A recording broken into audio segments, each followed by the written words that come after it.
तीन वर्ष कार्य कलापर आम कार्य बहिष्कार कर आम सम्मान किए दब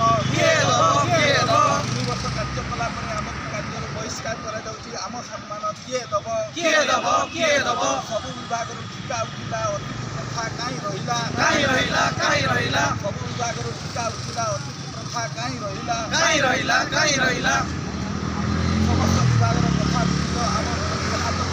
हाथ टेकिल सब विभाग समस्त विभाग कथा बुझिल आम बेलू हाथ टेकिल government upgraded higher secondary school दलकिरू जड़े अतिथि अध्यापक रूपे नियुक्ति कौन कहे अतिथि अध्यापक को लेकिन बहुत थर कहला अतिथि अध्यापक को स्थायी करा जाऊ कौन सरकार कौन केबे करेंगे कौन रखिंट आशा सर आमर जो अपग्रेडेड हायर सेकेंडरी स्कूल यहाँ सरकार द्वारा 2023 मसीह आरंभ होते बेले सरकार आमर हाईस्कूल पिला को अपग्रेडेड करके +2 खोलागला से समय सार स्कूलर सेमती भित्तिभूमि नाला तो सरकार आमको गाइडलाइन हिसाब से आमको नियुक्ति देते तो सरकार जो अधिकारी थे डीओ बीओ समस्त तत्वावधान आम नियुक्ति पाई तो यही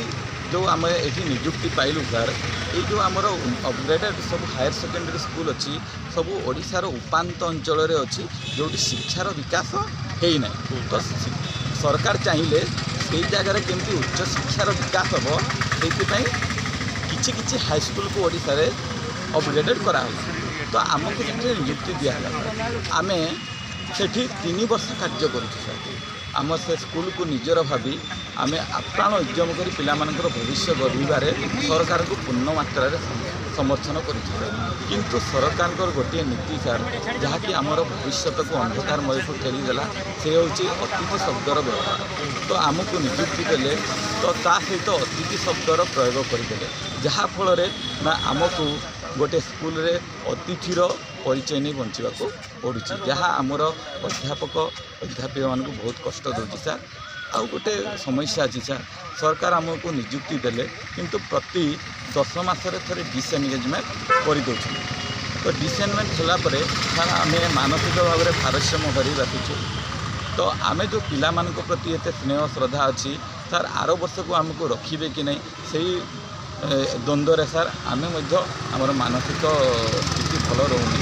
तो यह हवापर कौन हो सर पिला क्षेत्र में यह गोटे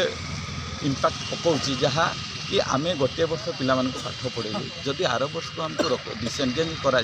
नुआ सार आसवे तो से पिला जो मैंने फास्ट इयर आम पाठ पढ़ी थे तो सेकेंड इयर मानसिक अवस्था कौन हो तेणु आम प्रति ध्यान देवा सहित पिला प्रति ध्यान देले सर आम सरकार पाखे कृतज्ञ हबू ता सहित सर यही जो आप अपग्रेडेड कले